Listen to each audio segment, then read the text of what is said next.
Well, then we just had Keith Harris has joined us. Keith, you were in the courtroom when the verdict came in and also during the punishment phase. Just walk us through what you saw and heard. So as they were bringing everyone in, they brought the Metcalf family in first, and then they brought the Anthony family in, and then the general public. Everybody had a seat. The judge brought the jury in. One thing that I noticed just as an attorney looking at the jury as they were walking in, they weren't looking at the defendant. And usually from a defense standpoint, if they're not making eye contact with your client, I kind of assumed that this probably wasn't going to be a good verdict for the defendant. They did find him guilty of murder. The judge took a little bit of a break.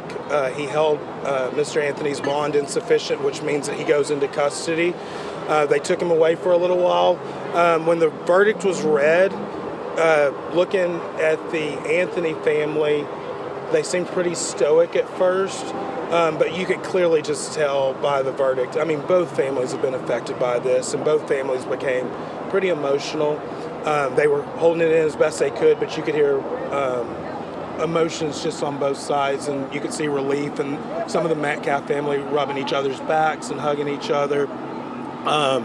They took Mr. Anthony away while the defense team, Toby and Mike, got to talk to him in the holdover, and then they brought him back whenever they were going to start the punishment phase. When Mr. Anthony came out of the holdover, you could tell he looked pretty shocked, just really just a stunned look on his face. They sat him down. They brought the jury in. One thing that was interesting, in punishment, both sides, it's like you start all over again. State can give an open statement, defense can give an opening statement. Bill Worski waived open, which means he wasn't going to give one. Mike Howard then waived open. So Mr. Worski, the burden's on the state for punishment. He rested. He didn't call a witness or anything like that. And so then what happened was Mr. Howard had an opportunity. He called, I believe, Miss Hayes, which is Karmelo Anthony's mother, and he asked her maybe 4 or 5 questions, finding out that Mr. Anthony's her oldest. She had indicated, he's my oldest, my firstborn. She said, I'll always love you. Clearly emotional. After that, Mr. Howard rested passed her as a witness, allowed Mr. Worski to ask her a couple questions, and I think he asked her 2 questions. He said, at the end of the day, you love your son. She agreed to that. And he said, and your son will always be a part of your life, and always you'll be able to see him. So obviously setting up the argument that she, no matter what happens in this case, she's still going to have a son that's living, a relationship with him, and get to see him. And so after that, he was done. Mike Howard then rested in punishment. Bill closed in punishment. Mike closed, and so now they're just preparing the charge for closing arguments for punishment. So I think that they'll argue today, and we could see a verdict today. What do you make of that? What do you make of only one witness being called and the defense not presenting anymore? Do you think that they have an inkling of what this jury might be thinking? I mean, that's kind of hard to predict as a lawyer, but it is a little stunning that they only called one character witness. Yeah, it is a little surprising. I think my read from this is I think the attorneys are just letting the case speak for itself. I think that instead of calling a bunch of witnesses, Mike Howard did ask Miss Hayes, do you think your son's remorseful? And she said, yes, I absolutely know that he's remorseful. I know that he's sorry that this happened. And I think that they're just going to let the case stand on itself. I mean, I think you can get in the weeds and you can call a bunch of stuff and make this longer and longer, but at the end of the day, I think that both sides kind of just want to see Mr. Anthony's sentence for this case and this case alone.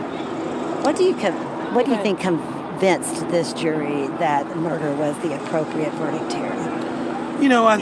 I never want to question a jury's verdict. I think that they really did look at the facts of the case, and I think that at the end of the day, I'm assuming that they just couldn't get past that lethal force for the force that was used towards Mr. Anthony. And I think, I was surprised at the time period that it took them to get there. But again, I think that to me, it seems like they didn't struggle at all with those questions or going to a lesser or anything like that. So I think that they pretty much were able to resolve that. Were you surprised by the prosecution's decision not to put more witnesses on the stand, or do you think there could have been some sort of an agreement about how this part was going to go? In punishment? Right. I just think that at some point the family's going to get to give a victim impact after the verdict on punishment. So I would assume Bill's just going to let them say their piece then. I think probably in guilt innocence that the jurors have already heard the effects of probably the family and what this has done to the family and things like that. So I just do think probably from a professional standpoint, I just think that these attorneys are just saying, look, we could get in the weeds, we could call a ton of people, we can be here for longer and things like that. But at the end of the day, I don't know if it's going to make any other difference. And I think that they really are just saying, these are the facts of the case, and I would assume that Bill's going to get up there and argue and say, look, you've heard the facts of the case, and that's what your punishment verdict's going to be, is you tell us what you think of this offense and what you think of these facts and what your verdict is. What would you expect to see in the punishment charge? Just telling the jury what the punishment range is. There was no evidence of sudden passion in punishment or anything that would lower the punishment to be considered to 2 to 20 if there was sudden passion. So they're going to get the full range of punishment for a murder, which is 5 to 99 years or life. And so they're going to get in their instruction, having found the defendant guilty of murder, you're now asked to consider punishment in this. And it'll tell them that they can consider everything in the case, in the underlying case, on top of anything that they heard in punishment, but that they are to assess a punishment in between 5 and 99 years or life in prison on their verdict. So that's going to be their range, and they're going to be instructed of that. Inside the courtroom, everything has been very calm. Both families have been cordial to one another. Out here, there was a lot of emotion. You weren't able to see that. There was a lot of emotion from the community. Some people dropped to their knees. It was a very emotional case for both sides. But there were a lot of people here on Karmelo Anthony's side that were out here praying and many, many days in a row. Why do you think that there was just such a reaction like that? I think that you have people that have followed this, people that have been inside, being here and seeing the deputies, how professional they are here. They've been amazingly well in controlling everything, being so professional and respectful to everyone. Seeing the people that actually get in to listen to what the evidence has been, they've just been people that have wanted to know. I haven't gotten a sense of people with agendas that already have minds made up. A lot of the people that I spoke with earlier today waiting in line, they just said, hey, I just kind of want to see what the facts so I can make a decision on my own. And I think that they just have been things have been really professional in there, really quiet. Again, the deputies have handled things really well. I think the excitement and the emotions and back and forth out here is not indicative of what's going on in that courtroom. Yeah, And walk people through what they can expect next. What they can expect next? Yes. So they're going to get the charge. They're working on the charge right now. I came out so that I could be with you guys and discuss all this of what's going on. They're going to get a charge. Both sides are going to talk to the judge about the charge to see if there's any objections to the charge, if they want to add anything to the charge. At some point, they're going to have an agreement of what the charge is going to be.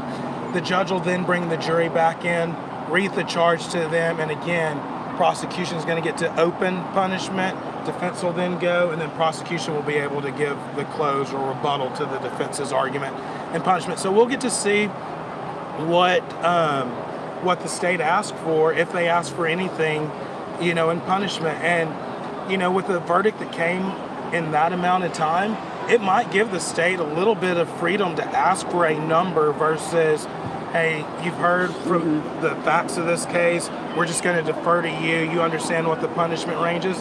They might ask for a number that they feel might be appropriate where maybe they wouldn't have before, but with the verdict and how it was, and it doesn't seem like the jury struggled, I don't think we saw anything about them having any questions during deliberation. So I think that it really could be something to where, the state might ask for a number, or they could just say, I can't tell you what a life's worth, I can't tell you what this young man's life is worth, but you've heard everything, all the evidence, we've brought everything to you, and so we're now just going to ask that you determine what that is. And the state could say, we want you to tell this community what you think of this case, what you think of these actions.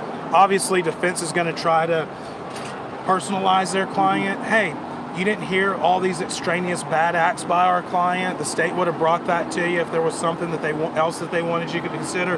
His mom told you that he's been remorseful, that he's remorseful of this. He's going to go down to prison. He's never been to prison before. That's going to be a eye-opener for him.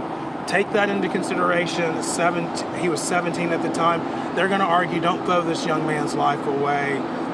Give him an appropriate sentence to where he can come and learn from this and hopefully be a productive member of society. Well, and one of the things that they asked during voir dire when they were selecting this jury, that was a very big part of picking this jury. Can you look at the lower end? Would you have a problem giving somebody 5 years for a murder conviction? And so they kept hammering that. So you're thinking that the defense is trying to get the people that are saying, I absolutely cannot give somebody 5 years if they committed a murder.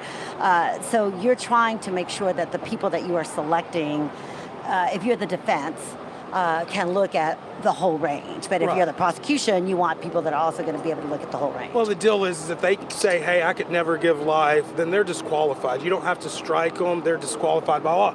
Just like if they say, I could never give 5 years, because they can't consider and assess the full range of punishment. They can't follow the law as it is. And so those people, that's why they're looking for those two extremes, because obviously defense wants people that say that they could never consider 5 years. Prosecution wants people that say they want to strike people or to cause people off the jury that say that they could never consider life. So you want someone that consider that full range of punishment.